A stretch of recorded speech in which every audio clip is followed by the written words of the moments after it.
A arte expressa o sentimento de um povo. E o artista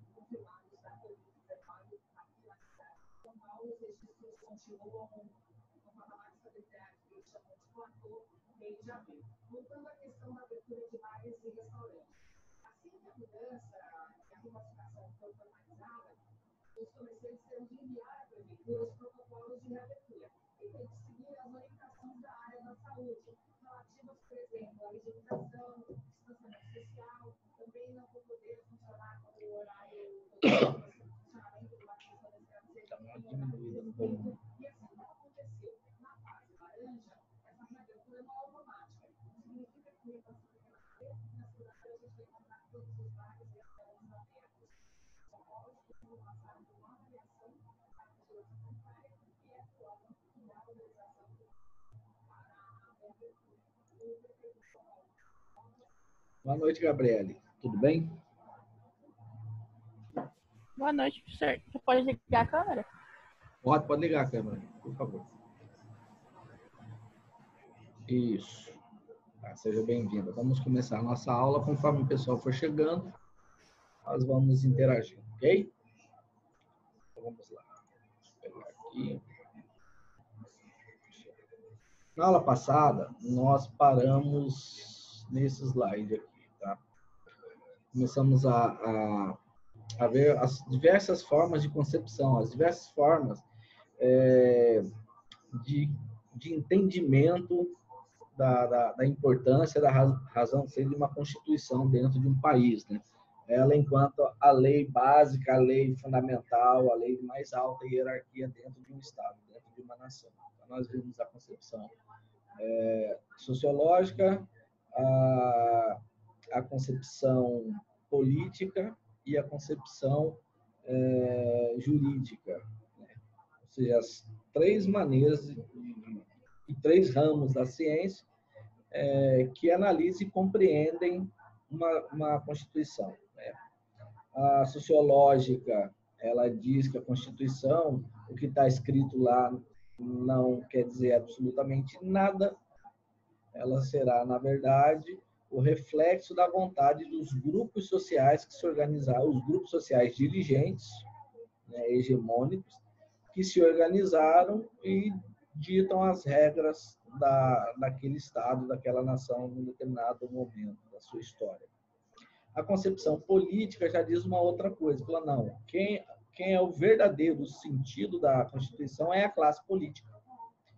E aí ela vai representar exatamente as estratégias, a visão da classe política para aquele determinado Estado, né? A concepção sociológica, ela vai dar bastante importância aos agrupamentos, às associações sociais. Já a concepção política vai dar muita força ao executivo e ao legislativo. E a concepção jurídica já nega tudo isso, fala, não, quem vai interpretar e vai aplicar os efeitos da Constituição no Estado é o Poder Judiciário, tá? Então, são essas três concepções. De toda forma, o livro básico que nós adotamos, que é do professor José Afonso da Silva, ele explica que a Constituição possui como forma um complexo de normas, tá? Escritas ou costumeiras. Então, por exemplo, na Inglaterra, não existe uma Constituição escrita. Ela é costumeira, ela é passada de geração a geração. E essa situação de normas não escritas, elas duraram até pouco tempo. A maioria dos países do mundo passavam as suas tradições, as suas regras na forma oral, do pai para o filho, e assim sucessivamente. Com o advento da escrita, depois de Gutenberg, e com a alfabetização das pessoas, que poderiam ler o que estava escrito, é que passou-se a imprimir as regras sociais, as leis, tá? Então, só para que a gente saiba, até hoje a Inglaterra ela não tem uma Constituição escrita como nós temos. E mesmo as escritas, elas podem ser em um único documento ou em vários documentos. Por exemplo, na nossa situação aqui no Brasil, a nossa Constituição é escrita em um único documento, né? Já, por exemplo, a Constituição norte-americana é um complexo de vários documentos que eles vão sendo editados ao longo da história. Todo esse conjunto de documentos forma a Constituição americana, tá? O conteúdo, a conduta humana motivada pelas relações sociais, né? Então, quando ele fala conduta humana que está sendo motivada pelas relações sociais, ele está dizendo que é das relações sociais que surgem as regras de convívio dentro da sociedade, seja de natureza econômica, política, religiosa, cultural, e aí vai embora, tá? Então, às vezes, você vê assim, você chega numa cidade, ela tem um jeito, tem as regras daquela cidade ali. Você vai para uma cidade 50 quilômetros depois, já muda sensivelmente o jeito dela. que é exatamente isso que ele está dizendo. A conduta humana que está sendo motivada pelas relações sociais é que vai dar o conteúdo, vai ser a fonte da Constituição ou de qualquer outra lei, tá? Na grande maioria. Qual é o objetivo de uma Constituição? Que é o fim. A realização de valores que apontam para o existir da comunidade. Então, as leis vêm para estabelecer regras e proteger o tecido social, aquele conjunto, aquele agrupamento de pessoas. Porque se você não tiver um regramento das condutas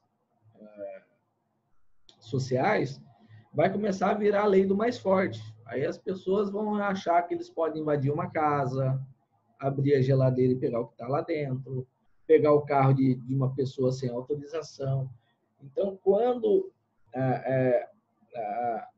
a concepção de Estado, quando foi o Estado criado, que é o que nós conhecemos, ele vem exatamente para não valer a vontade do mais forte, e sim da maioria.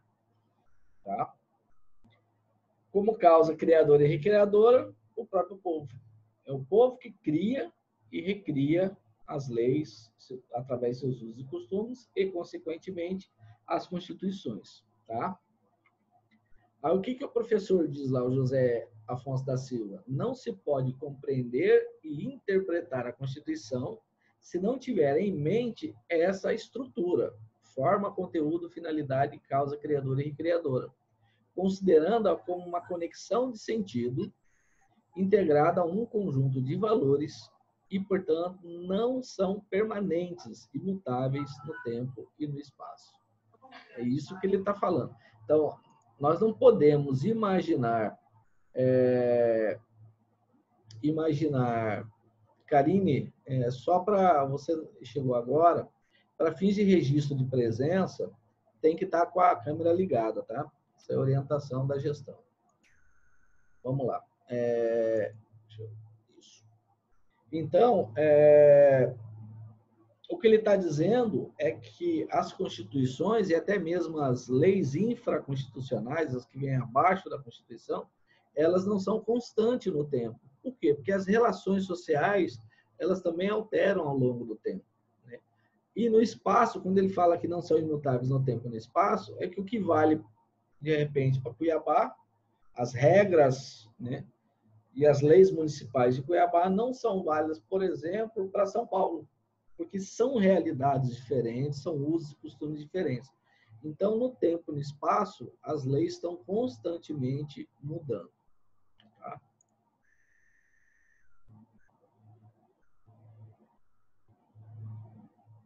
Bom, eu coloquei esse slide aqui para explicar a dialética, o debate entre Carl Schmitt e Hans Kelsen.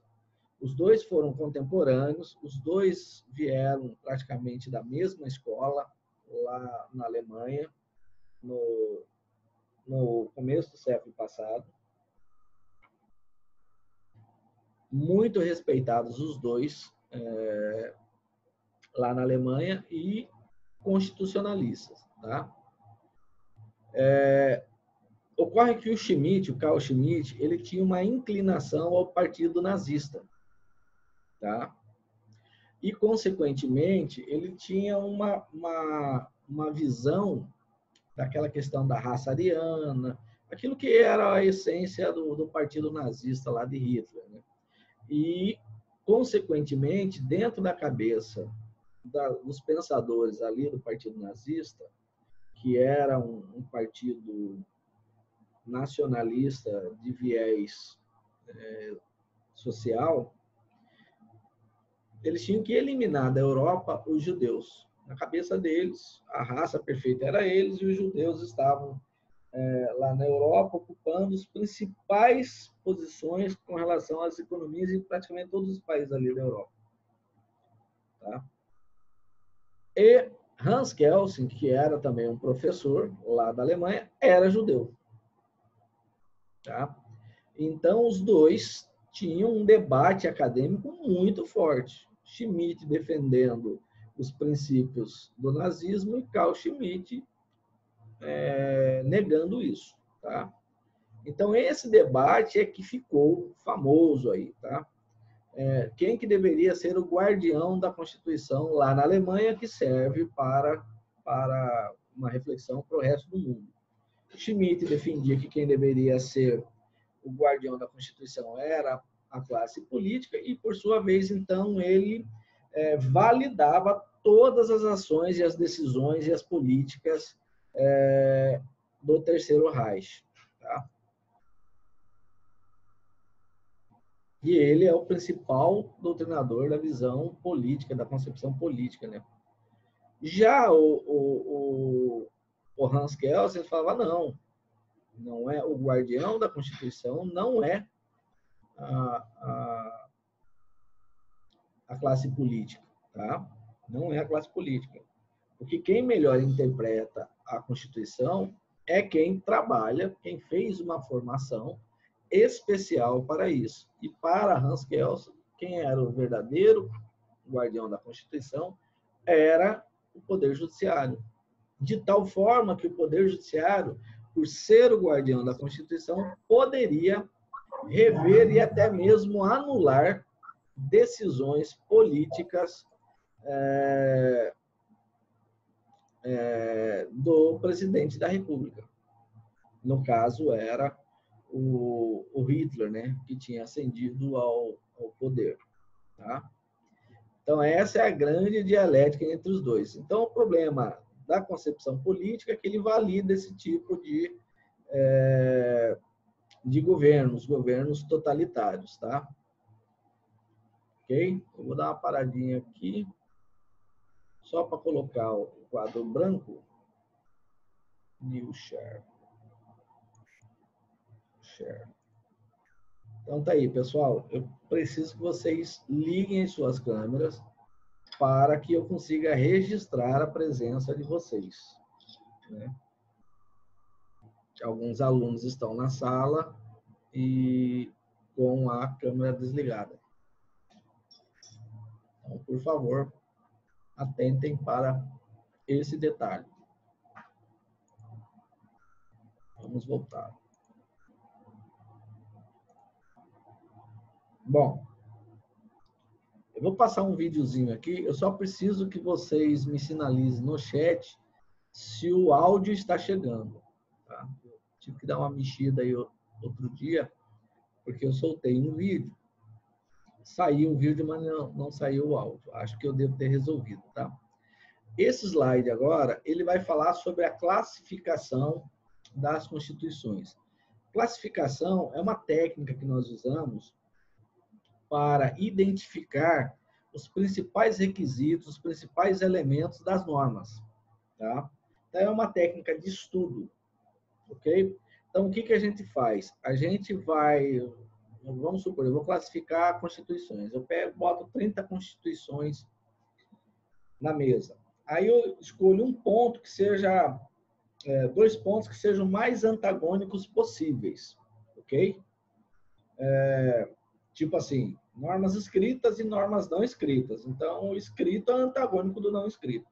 E olho todas aquelas 30 constituições. Se eu conseguir colocar essas 30 nos seus devidos grupos, né, o grupo das escritas e o grupo de não escrita, e não ficar nenhuma de fora, significa que eu posso usar esse critério como um elemento de classificação, escrito e não escrito, tá? Então, é um método de estudo que se adota para compreender os diversos textos constitucionais ao longo dos tempos e em diversos países.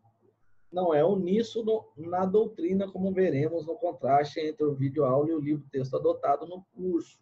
Tá? Mas, assim, na grande maioria, os elementos de comparação serão praticamente os mesmos. Vai alterar de autor para autor, alguma análise mais profunda. Então, vamos ao vídeo-aula. Um videozinho rápido lá da FGV.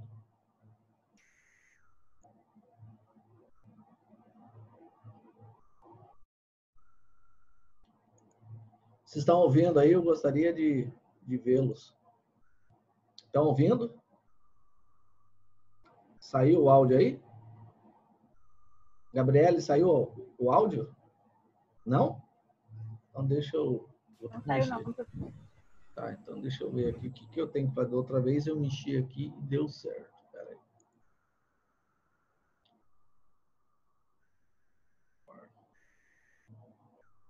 Vou parar um pouquinho. Eu vou ter que ir lá no... Tarará, tarará. Deixa eu achar aqui. Eu ainda apanho desse negócio aqui. Ah, é aqui.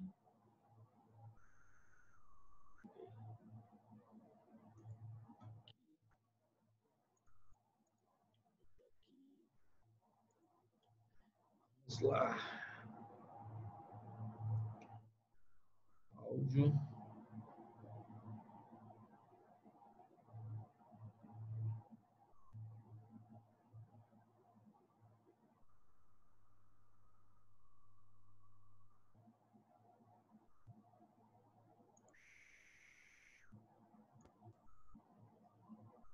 Agora eu vou mandar de novo, ver se vai dar certo agora. Eu acho que agora acertei.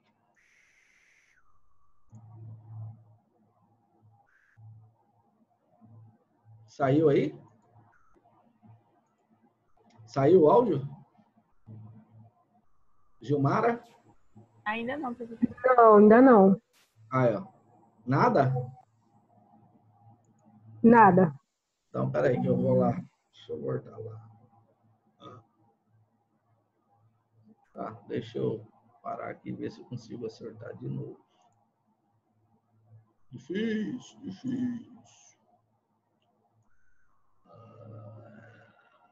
Áudio.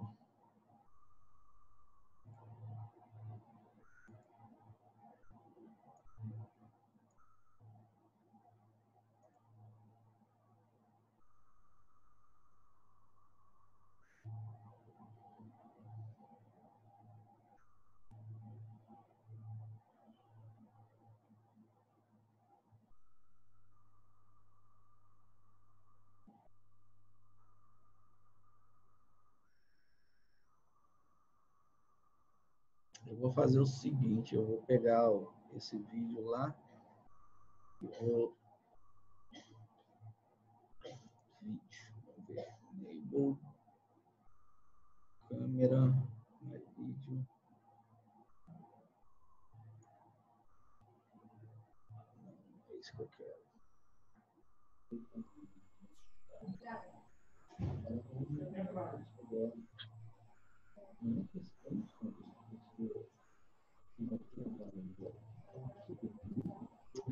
Peraí, deixa eu pegar em outro lugar aqui. Vou buscar esse vídeo aqui e vou fazer uma outra jogada aqui que vai dar certo.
Acho que agora vai, pessoal. Peraí, deixa eu pegar aqui.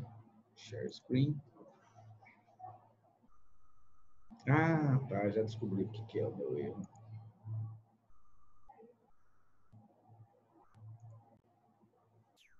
Vê aí se vai sair. Olá, seja bem-vindo à primeira aula do curso. Saiu o áudio agora? Beleza, então vamos lá. Curso de Direito Constitucional aqui do nosso site Concursos Express. Lembrando que esse curso é composto de 28 videoaulas, sendo algumas resoluções de exercícios, algumas resoluções sobre os 2 simulados que nós vamos aplicar até o fim do curso e outras teóricas. Então você tem aí a opção de assistir só as aulas de resolução de exercícios, se você já está um pouco adiantado no conteúdo, ou você pode assistir o curso como um todo, beleza? Vamos começar então? Hoje nós vamos falar sobre teorias e classificações das constituições, né? É um assunto bem legal. Então, antes de falar sobre as concepções propriamente ditas da Constituição, nós precisamos conceituar o que é Constituição. O José Afonso da Silva, no livro Direito Constitucional Positivo, traz a seguinte definição para você. Olha lá.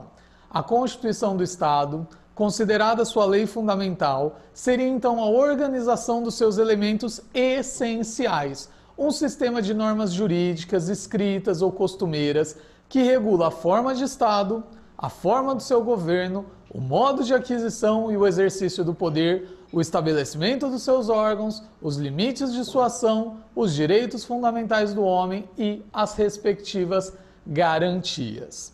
Nessa definição que o José Afonso da Silva traz, nós conseguimos identificar várias facetas do que é uma Constituição. Primeira coisa, a gente já entende que a Constituição é a lei superior, é a lei fundamental de um Estado democrático de direito. É dela que recai toda a validade do ordenamento jurídico. Ela é o topo, é o máximo. Nós vamos ver nas concepções que nem sempre foi assim. Mas atualmente entendemos que a Constituição está no topo do ordenamento jurídico. Seria então a organização dos elementos essenciais do Estado. É um sistema de normas jurídicas que vai trazer para a gente definições básicas sobre a organização do Estado, a forma do Estado, a forma do governo, o modo de aquisição e exercício do poder. O que é isso, gente? Forma de Estado, se vai ser federado, confederado, unitário, formas e sistemas de governo, vai ser monarquia, vai ser república, vai ser presidencialismo, vai ser parlamentarismo, como que o primeiro-ministro é eleito, como que o presidente é eleito, por quanto tempo ele exerce aquele mandato, quanto tempo ele pode ficar no poder. Você vê que são várias coisas que a Constituição tem que trazer. Tem que trazer também a organização administrativa do Estado, como ele está disposto no ordenamento jurídico, né? Como ele está estruturado. E, principalmente, a Constituição vem para resguardar os direitos do cidadão perante os poderes do Estado. O Estado é muito mais poderoso do que nós, réis mortais cidadãos, não é verdade? Ele tem um poder extroverso, é dele o poder de obrigar você a fazer alguma coisa mesmo contra a sua vontade, certo? Nós não temos esse poder, nós não temos como obrigar o Estado diretamente por mero capricho nosso fazer. Porém, nós temos alguns direitos resguardados pela Constituição, que mesmo que o Estado não queira, ele é obrigado a respeitar. E nós temos as garantias, que são os mecanismos para proteger e exercer esses direitos que a Constituição nos garante, beleza? Então nós já entendemos quais são as matérias tipicamente constitucionais, forma de Estado, forma de governo, aquisição e exercício de poder, a organização do Estado e direitos e garantias fundamentais. Essas são as 5 principais matérias que uma Constituição tem que tratar. É bom você entender isso agora, porque lá na frente nós vamos falar sobre classificações das constituições e nós vamos voltar a essas cinco características, essas 5 matérias essenciais, porque elas são critérios de classificação da Constituição. Falando sobre as concepções, ou seja, são os entendimentos do que é a Constituição real. Nós temos 3 grandes grupos principais, é o sentido sociológico, o sentido político e o sentido jurídico. São concepções sociológicas, políticas e jurídicas, e nós temos um 4º grupo que é a concepção atual, pós-jurídica ou pós-moderna, né?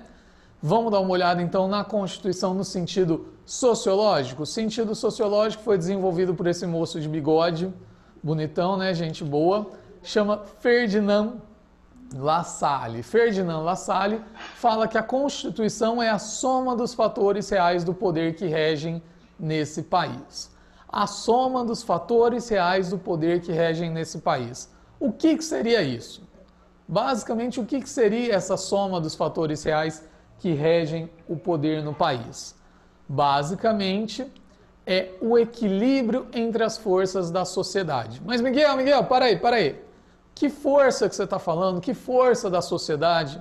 Rapaz, olha só, pensa nesse seguinte jeito. Você mora numa rua, num bairro. Não mora numa rua, num bairro? Provavelmente. Seu bairro é constituído Seu bairro tem uma associação de bairros que exerce influência. É um grupo que exerce influência na sociedade, que vai brigar pelos direitos do seu bairro, não é verdade? Sim, é verdade.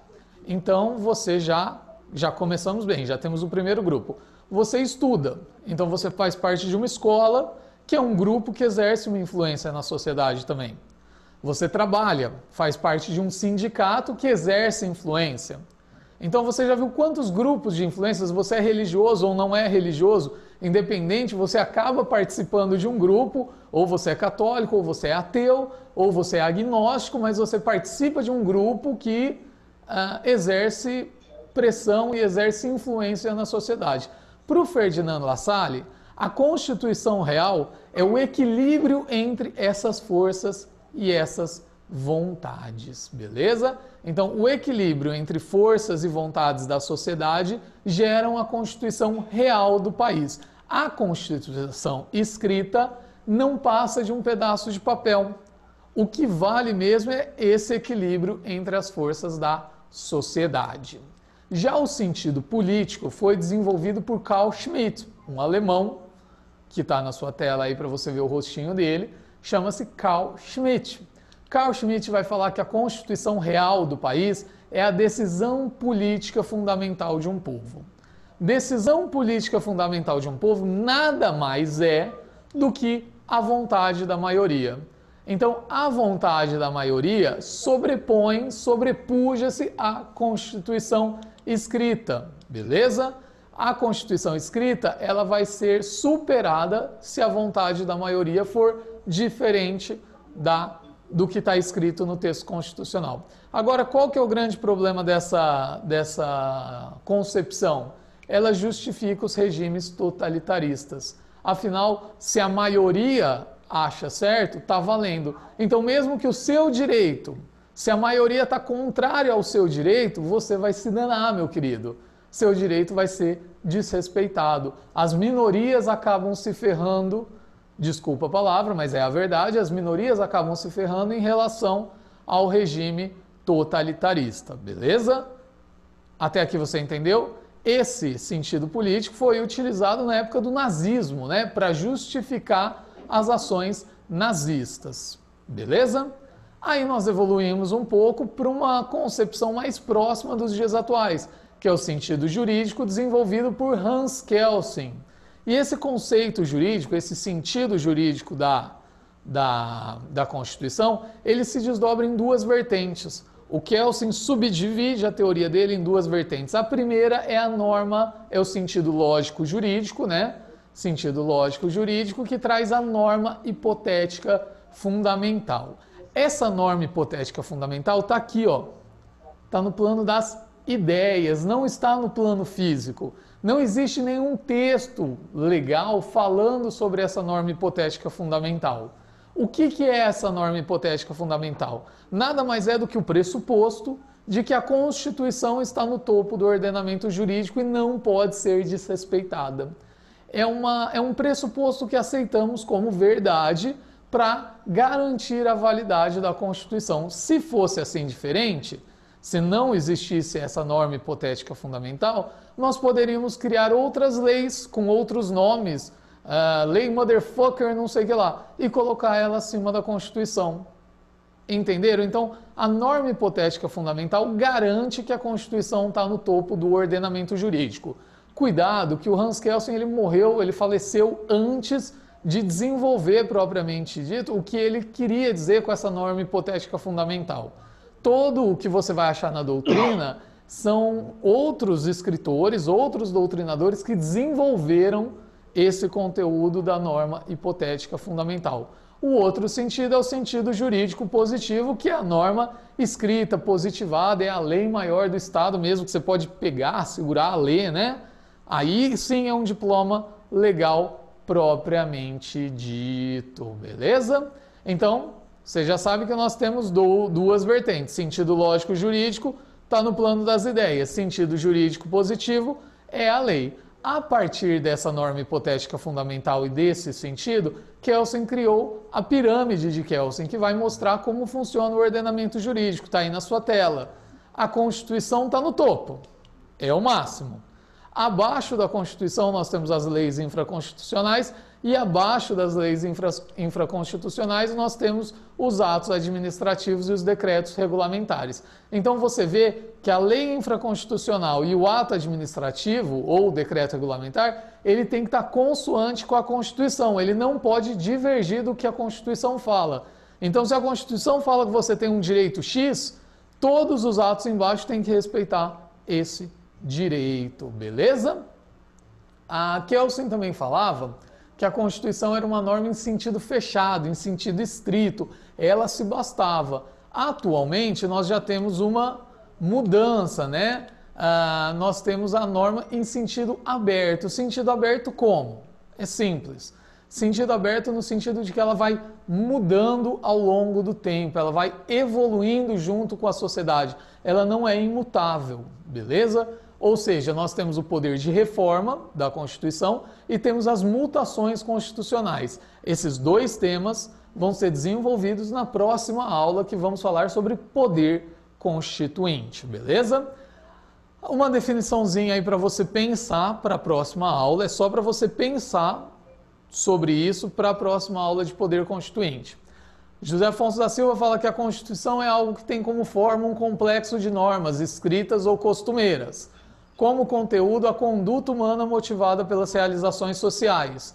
Como fim, a realização dos valores que apontam para o existir da comunidade. E, finalmente, como causa criadora e recriadora, o poder que emana do povo. Presta bastante atenção nessa última frase, porque ela vai ser importantíssima na nossa próxima aula. Beleza? Pensa bastante sobre isso e agora vamos falar sobre as classificações da Constituição. Se você tiver alguma dúvida, já sabe, né? Manda um e-mail para constitucional@concursosexpress.com.br ou aqui no campo de comentário abaixo, pode ficar à vontade, pode conversar comigo e fazer suas dúvidas, suas perguntas aqui embaixo, beleza? Para classificar alguma coisa, nós temos que partir de um ponto de vista, concorda? Tem que ter uma visão para classificar. Vai classificar o Miguel referente à roupa que ele está usando, vai classificar o Miguel referente a estar usando o microfone de lapela ou não, a cor do óculos, a cor do cabelo. Então são referenciais para que você possa desenvolver um sistema de classificação. Para a Constituição não é diferente. Então por isso que existem várias classificações, porque cada uma aborda um sentido, uma característica da Constituição. Começando quanto ao conteúdo. Quais são as classificações quanto ao conteúdo? O que quer dizer quanto ao conteúdo? O que é constitucional e o que é não constitucional? Qual lei é Constituição e qual lei não é Constituição? Então, nesse caso, quanto ao conteúdo, nós temos duas classificações. Nós temos as constituições formais e as constituições materiais. As constituições materiais, ouça bem, as constituições materiais, o que importa para a norma ser considerada constitucional é a matéria que ela trata. Quais matérias são tipicamente constitucionais? Eu falei no início da aula. Forma de Estado, forma de governo, modo de aquisição e exercício do poder, organização do Estado e direitos e garantias fundamentais. Então, para a Constituição material, só esses 5 assuntos interessam, beleza? Já para a Constituição formal, não interessa qual o assunto para ser considerado uma norma constitucional. Interessa a forma pela qual aquela lei foi produzida, aquela norma foi produzida. Então, no caso da nossa Constituição de 88, toda matéria que seja aprovada em 2 turnos em cada casa por 3/5 dos votos, que seja um projeto de emenda à Constituição, vai ser parte da Constituição, independente de se trata do Colégio Dom Pedro no Rio de Janeiro ou se trata de direitos e garantias fundamentais. Beleza? Então, quanto ao conteúdo, pode ser formal, quando importa a forma, ou material, quando importa a matéria. Quanto à forma, ela pode ser escrita ou não escrita. Toma muito cuidado que as bancas costumam confundir e fazer algumas afirmações que podem te induzir a erro. Constituição escrita é aquela que está sistematizada em um único documento. Então você consegue digitar no Google Constituição de 1988 e baixar um documento só com toda a Constituição, não é verdade? Então a gente já sabe que a nossa Constituição de 88 é escrita. Constituição não escrita não quer dizer necessariamente que ela não possa ter texto escrito. Quer dizer que ela está espalhada em vários documentos e também pode ter aspectos de costume. Não é necessariamente só leis que fazem parte só normas, né, que fazem parte da Constituição não escrita. Beleza? Então, escrita sistematizada em um documento, não escrita está espalhada em vários documentos e pode ter costumes fazendo parte da Constituição. Até aqui tudo bem? Lembra aí, se tiver dúvida, manda para cá. É só parar ou assiste o vídeo de novo também, quantas vezes você quiser. Quanto ao modo de elaboração, pode ser dogmática ou histórica. Histórica é aquela que vai evoluindo ao longo do tempo, ela vai sendo formada aos poucos. Geralmente está ligada aos costumes também, né? A Constituição histórica ela está mais ligada à Constituição não escrita, porque acaba ficando espalhada em vários documentos, tá certo? Já a Constituição dogmática, essa classificação dogmática vem da palavra dogma, que quer dizer crença, e quer dizer as crenças que estão vigentes naquela época, ou seja, ela é feita numa tacada só, de um jeito só, vai lá, senta uma Assembleia Constituinte, faz a Constituição e promulga, representando tudo aquilo que se acredita naquele tempo. Então, dogmáticas refletem os dogmas, é feita numa tacada só. Histórica é constituída ao longo do tempo. Quanto à origem, pode ser promulgada, pode ser outorgada ou pode ser cesarista. Promulgada é aquela feita por representantes legitimamente eleitos pelo povo. Beleza? Então, a Assembleia Constituinte foi realmente eleita pelo povo, eles sentam, desenvolvem o documento e promulgam à sociedade. Já a outorgada, ela é imposta ao povo. Independente de se o povo queira ou não aquela Constituição, vai ter que seguir aquela birosca, entendeu? Não tem meio termo. O ditador vai lá e impõe. Já a cesarista, o ditador, que não foi eleito regularmente pelo povo e tudo mais, ele é só um ditador lá, um déspota, um monarca, qualquer coisa assim. Ele faz a Constituição sem a participação popular, como no caso da outorgada, que não tem a participação popular no desenvolvimento do documento, só que na cesarista, em vez de impor, ele passa a Constituição por um referendo da população para ver se ela aceita ou não aquela Constituição, beleza? Quanto à estabilidade, nós temos aí 3 classificações principais e uma divergente. As 3 principais é uma Constituição rígida, que é aquela que precisa de um mecanismo especial de processo legislativo mais dificultoso para se alterar a Constituição. Pensa aqui, ó, como que você aprova uma lei ordinária atualmente no Brasil? Maioria simples, presente a maioria absoluta dos membros em turno único. Então, se tiver mais de 257 deputados na Câmara, pode ser feita a votação com 180, beleza, o projeto está aprovado. Até aí tudo bem. Como que faz para aprovar uma emenda à Constituição? Passa em 2 turnos em cada casa, por 3/5 dos votos. 3/5 dos votos, obviamente, tem que estar presente mais do que a maioria absoluta. Beleza? 3/5 dos votos dá 300 e poucos votos. E aí? É muito mais voto do que os 180 necessários para aprovar uma lei ordinária, né? Então você vê que tem um mecanismo, um processo legislativo mais dificultoso para alterar a Constituição. Constituições flexíveis são aquelas que podem ser alteradas pelo mesmo procedimento legislativo de se desenvolver uma lei ordinária, ou seja, a Constituição ela é menos estável, né? Porque qualquer lei ordinária pode revogar e alterar a Constituição. E nós temos as constituições semirrígidas ou semiflexíveis, que são intermediárias, tem parte da Constituição rígida e parte da Constituição flexível. Até aqui tudo bem. Aí vem o nosso querido amigo Alexandre de Moraes e fala que a Constituição brasileira é super rígida.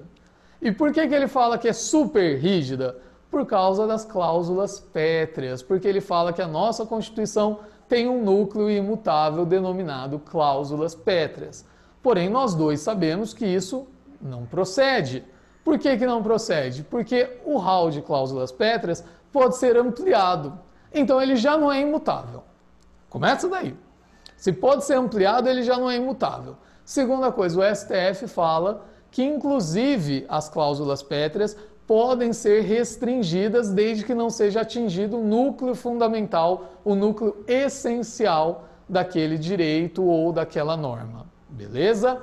Então você lembra, cláusula pétrea não pode ser alvo de emenda tendente a abolir, mas pode ser alvo de emenda tendente a restringir parte dos direitos, desde que não afete o núcleo essencial, o núcleo fundamental do direito. Porém, toma cuidado porque cai em prova de concurso essa classificação da superrígida do Alexandre de Moraes. Quanto à extensão, a Constituição pode ser sintética, que é aquela Constituição curta, concisa, resumida, direta, fácil de se entender. Ou pode ser uma Constituição analítica, que é aquela que trata dos assuntos nos mínimos detalhes. Enquanto a Constituição sintética deixa muita margem para legislação infraconstitucional trabalhar, a Constituição analítica reduz essa margem, entre aspas, porque ela trata de muitos assuntos à exaustão. Então você lembra, a nossa Constituição tem artigo com 78 incisos. Um exemplo simples, com 80 incisos. Então é bem analítica a nossa Constituição. Quanto à estruturação, pode ter uma Constituição garantia, cujo único objetivo é restringir os poderes do Estado e resguardar os direitos do cidadão. Esse é o objetivo da Constituição garantia. Até você lembra, a Constituição garantia garante os direitos do cidadão. Já a Constituição balanço é aquela que reflete a ideologia de quem está no poder naquele momento. Ela simplesmente é um mecanismo de exercício do poder daquele momento. E a Constituição dirigente, ouça bem, Constituição dirigente é a nossa, eu acho que é a mais importante dessas três classificações, além de ser uma Constituição garantia, porque ela também tem esse aspecto de garantir os direitos e limitar o poder do Estado, ela vai além. Ela cria objetivos para o Estado. Ela cria regras para o Estado seguir quando vai fazer as suas políticas públicas. Beleza? Então, a Constituição dirigente vai dirigir o caminho futuro do Estado. Ela vai criar objetivos, vai traçar metas para o legislador infraconstitucional seguir. Beleza? Quanto à ideologia, pode ser ortodoxa ou pode ser eclética. Ortodoxa é aquela que vai refletir uma ideologia apenas. Ou ela vai ser inteira capitalista, ou ela vai ser inteira socialista, por exemplo. Ela não vai mesclar os conceitos ideológicos. Já a Constituição eclética, como é a nossa Constituição é eclética, ela mescla aspectos socialistas, capitalistas, neocapitalistas e neossocialistas também. Como assim? Ao mesmo tempo em que ela prega um Estado interventor, prestador de serviços à população, ela também prega o livre comércio, a valorização do trabalho e da livre iniciativa, que são aspectos capitalistas. Então você vê que ela tem aspectos socialistas e aspectos capitalistas juntas no mesmo documento, beleza? Então, enquanto a ideologia pode ser ortodoxa ou eclética. Quanto às classificações da nossa Constituição para finalizar essa aula. Vamos fazer uma revisão simples disso? Está aí na sua tela, segue comigo. Constituição nossa de 88 é formal, está lá no artigo 60. Ela é escrita, ela é dogmática, porque reflete o dogma da época pela Assembleia Constituinte. Ela é promulgada pela Assembleia Constituinte. Ela é rígida, apesar do Alexandre de Moraes dizer que ela é super rígida. Ela é analítica, porque, analisa tudo nos mínimos detalhes.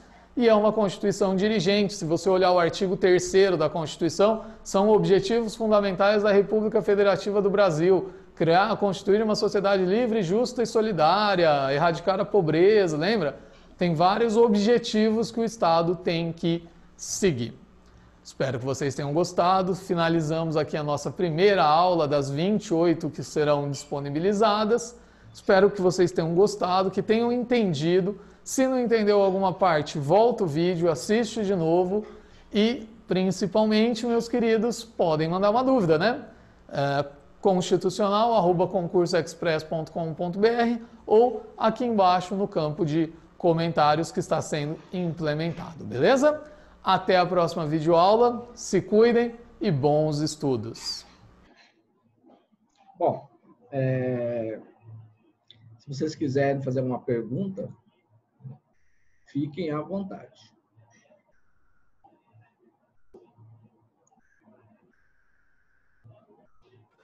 Professor, eu fiquei com dúvida quanto à questão da pirâmide de Kelsen, sobre o que seria exatamente a lei infraconstitucional, se eu puder dar um exemplo.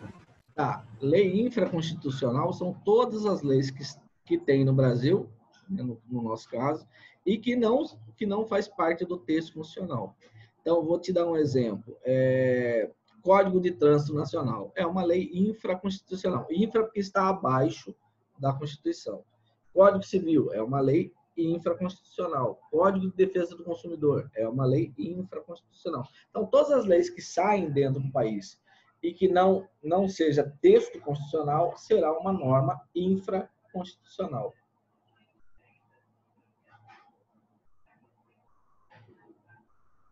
Creuzinete, alguma dúvida, alguma coisa?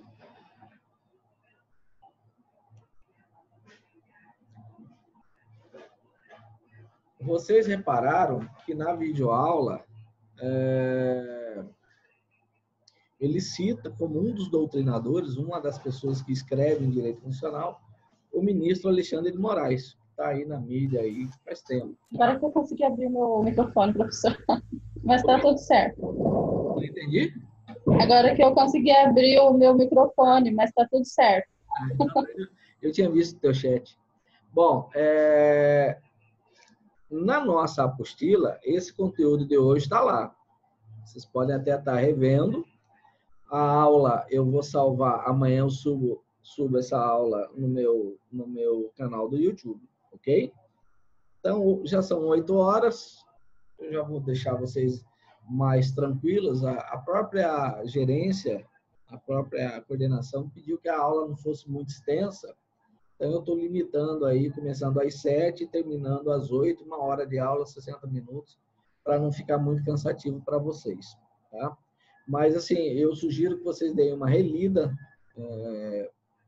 nessa aula que está ali na apostila, e qualquer outra dúvida que vocês tiverem, podem estar interagindo lá no WhatsApp ou no privado, que eu acho que é até melhor, e assistindo lá no canal do YouTube, ok?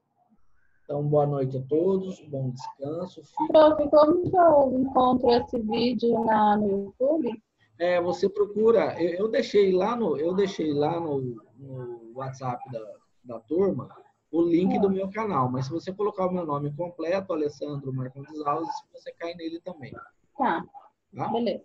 Mas está lá no grupo o link, eu deixei semana passada. Tá, e essa apostila que o senhor falou? Eu passei para vocês no começo do ano e deve estar no QI Acadêmico também. Ah, tá, não é aquela então. Beleza. Obrigada. Uma dona. Uhum. Tá bom? Tá bom, obrigado. Um abraço para vocês, fico com Deus aí. Boa noite. Boa noite.